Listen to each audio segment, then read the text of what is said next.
చేసే క్రమంలో మాట్లాడుతూ ఉండగా సడెన్‌గా కాల్ కట్ అయిందనుకోండి. సడెన్‌గా కాల్ కట్ అయిన విషయం కూడా చాలు. కావాలని కట్ చేశారనే ఒక అభిప్రాయంతో యువతల వ్యక్తి అపార్థం చేసుకొని, దాన్ని అనలైజ్ చేయకుండా మరోసారి ఫోన్ చేసో, లేతే ఆ విషయం తను అనుకున్న విషయాన్ని రుజువుపరుచుకోవడానికి మరొకసారి ప్రయత్నించో, మరొకసారి కలిసి ప్రయత్నించి ఆ విషయం కరెక్టా కాదా అని రుజువుపరుచుకోవడం మానేసి, అపార్థం చేసుకొని ఫోన్ కట్ చేశారు కాబట్టి, అతనే కట్ చేశాడు కాబట్టి, అక్కడి నుంచి అతనికి దూరం అవ్వడం జరగచ్చు. అలాగే పలానా చోటికి వెడదాము అని నిర్ణయించుకున్నప్పుడు, స్నేహితుడు సహాయం అడిగినప్పుడు, అతనికి వేరే ఏదో ఇంపార్టెంట్ పని ఉండడం, అత్యవసర పని ఉండడం రాలేనప్పుడు కూడా అపార్థం చేసుకునే అవకాశం ఉంది. నేను చాలా సార్లు వెళ్ళాను.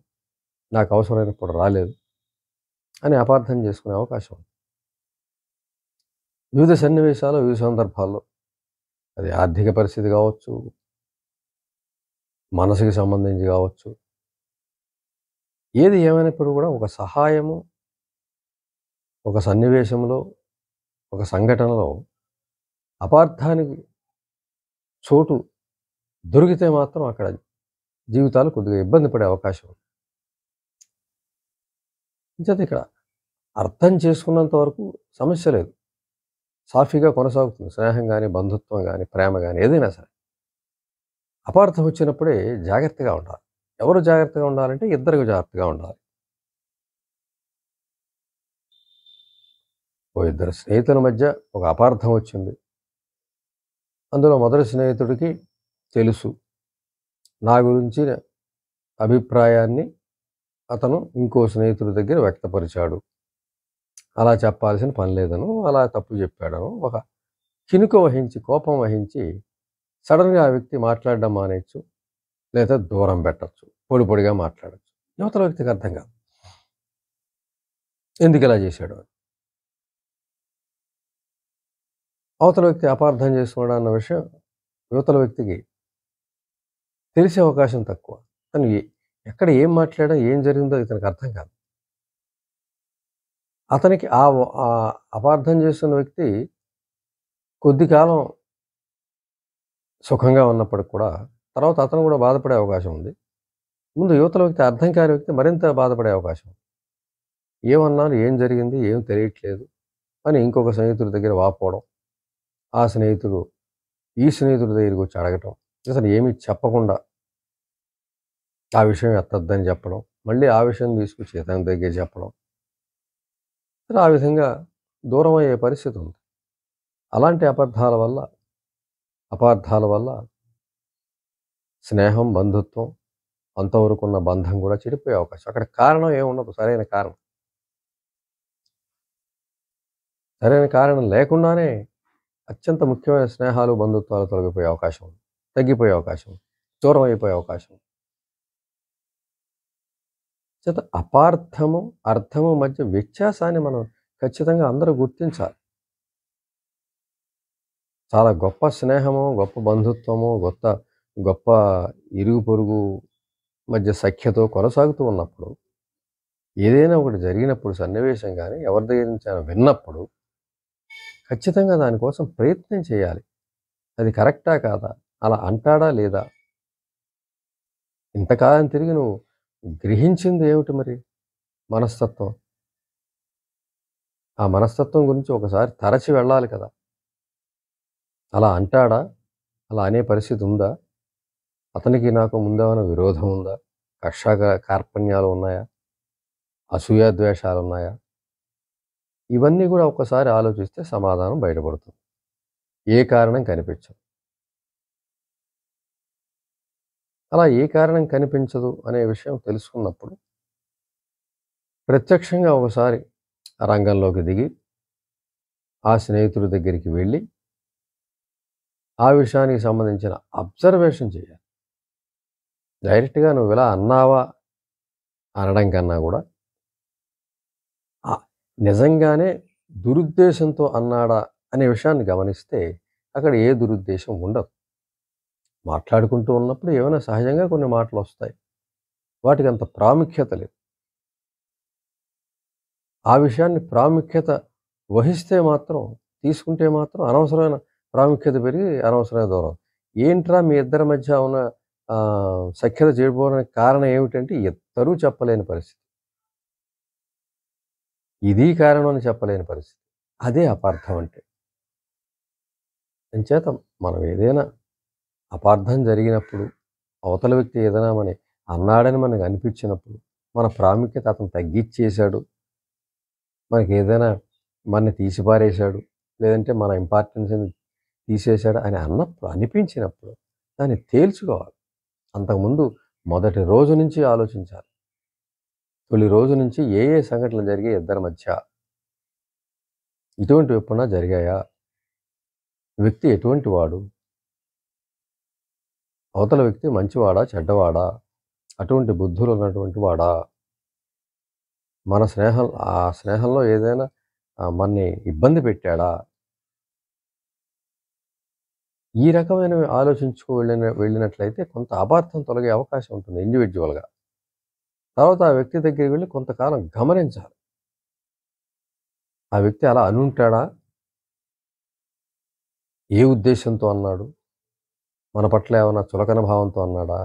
ఈ రకమైనటువంటి అపార్థాలు కొద్ది రోజులు అబ్జర్వ్ చేస్తే అది ఏమీ ఉండదని తెలుస్తుంది. ఏమీ ఉండవని అనిపిస్తుంది. ఖచ్చితంగా తెలుస్తుంది. అది సరైన పద్ధతి. ఎక్కడ అపార్థం జరిగింది అనే విషయాన్ని మనం గ్రహించి, ముందు స్నేహం మొదటి నుంచి కూడా ఒకసారి స్నేహం గాని, బంధుత్వం గాని ఏదైనా సరే, ముందొకసారి అన్నీ ఆలోచించి, అసలలా జరుగుతుందా అనే విషయాన్ని స్పష్టంగా గ్రహిస్తే దాదాపుగా సమాధానం వస్తుంది అలా కాదు అని. ఆ తర్వాత వ్యక్తి ఆ పరిచయాన్ని కొనసాగించి, ఎవరైతే అపార్థం చేసుకుంటారో వాళ్ళకే బాధ్యత ఎక్కువ ఉంటుంది. వాళ్ళు వెళ్ళి గమనిస్తే, మరికొన్ని రోజులు గమనిస్తే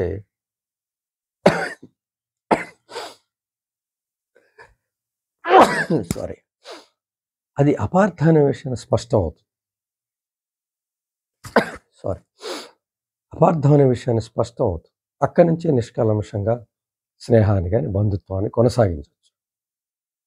చేత ఎప్పుడైనా సరే స్నేహితులు కానీ, బంధువులు కానీ, ఇరుగు పొరుగు వారు కానీ, పరిచయస్తులు కానీ, గురు శిష్యుల మధ్య కానీ, పెద్దవారితో కానీ, ఎవరితో అయినా సరే, మన రిలేషన్షిప్ ఎవరితో ఉన్నా సరే అర్థం చేసుకోవడానికి ప్రయత్నం చేయాలి. అపార్థం ఎవరికి మొదటికి వచ్చిందనే విషయాన్ని గమనించాలి. ఇద్దరు వ్యక్తిలో ముందు ఎవరైతే అపార్థం చేసుకుంటారో వారు దూరంగా ఉండడానికి ప్రయత్నం చేస్తారు. యువతల వ్యక్తికి తెలియదు, అది కనిపెట్టలేడు. ఎందుకనే విషయాన్ని రెండో వ్యక్తికి తెలియదు, మొదటి వ్యక్తికి తెలుస్తుంది. తను అపార్థం చేసుకున్నందువల్ల ఆ విధంగా దూరంగా ఉండడం జరుగుతూ ఉంటుంది. ఒకసారి గమనిస్తే అంతకుముందున్న పరిచయాన్ని, అంతకుముందున్న వ్యక్తి యొక్క వ్యక్తిత్వ లక్షణాలని, ఆ వ్యక్తి అంతకుముందు ఏమన్నా పొరపాట్లు చేశాడా, అంతకుముందు ఏమన్నా తప్పు చేశాడా, అంతకుముందు ఏమన్నా బాధ పెట్టాడా, ఈ విషయాలన్నీ చూసుకుని వ్యక్తిని అంచనా వేయగలగాలి. ఇది ఒక్క మాటనో ఒక సంఘటనో తీసుకుని అపార్థం చేసేసుకోవడం కాదు. గమనించాలి అన్నీ కూడా.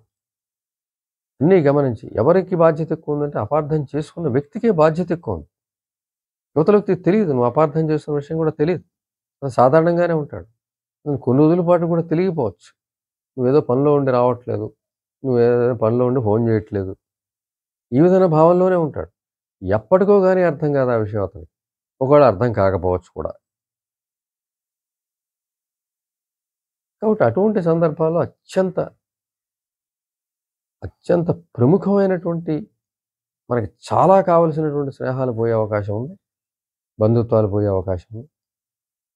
వాళ్ళతో సరైన అనుబంధం ఏర్పడడం అనేదే జీవితంలో అదృష్టం. అది దాన్ని ఊరికినే చిన్న విషయానికి అది కూడా అపార్థం చేసుకుని దూరం చేసుకుంటే అదెంత దుఃఖ కారణం, అదెంత బాధ్యతారాహిత్యం అవుతుంది.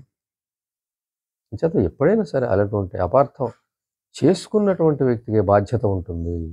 దూరం అవుదాం, మన్నేదో అన్నాడు, మన బాధ పెట్టాడు, తిరిగి బాధ పెడదామనో ఇలా కాకుండా అది కరెక్టా కాదా అనే విషయాన్ని స్పష్టం చేసుకోవాలి. ముందు ఇంటి దగ్గర కూర్చొని ఆలోచించాలి. ఆ వ్యక్తి ఇలా బాధ పెడతాడా, ముందు ఎప్పుడైనా చేశాడా, ఆ వ్యక్తి సమగ్రంగా ఒకసారి ఆలోచించుకుంటే దాదాపు సమాధానం దొరుకుతుంది. తర్వాత మామూలుగా మనం వెళ్ళి అబ్జర్వేషన్‌లో 4, 5 రోజులు చేస్తే మనమే అపార్థం చేసుకున్న విషయం స్పష్టం అవుతుంది. అప్పుడు ఆ మంచి స్నేహము, ఆ మంచి బంధుత్వము, ఆ మంచి పరిచయము కొనసాగే అవకాశం ఉంటుంది. ఒకటే గుర్తుంచుకోవాలి. స్నేహమైన, బంధుత్వమైన బాగా దగ్గరవ్వడం అనేది చాలా అరుదుగా జరుగుతుంది. ఆ అరుదైన విషయాల్లో చిన్న చిన్న అపార్థాలతో మనం దూరం చేసుకున్నట్లయితే, అవతల వ్యక్తిని దుఃఖపెట్టడానికి కారణమవుతాం. తర్వాత మనకి మనమే దుఃఖపడే పరిస్థితి గూడా వస్తుంది. తర్వాత పొరపాటు ఎప్పుడుకో తెలియచ్చు. అది మనసు ఆలోచిస్తూనే ఉంటుంది. చివరికి మనమే అపార్థం చేసుకొని కొంత ప్రయత్నిస్తే బావుండేదని అనిపిస్తుంది. ఒక దశాబ్దం గడిచాక.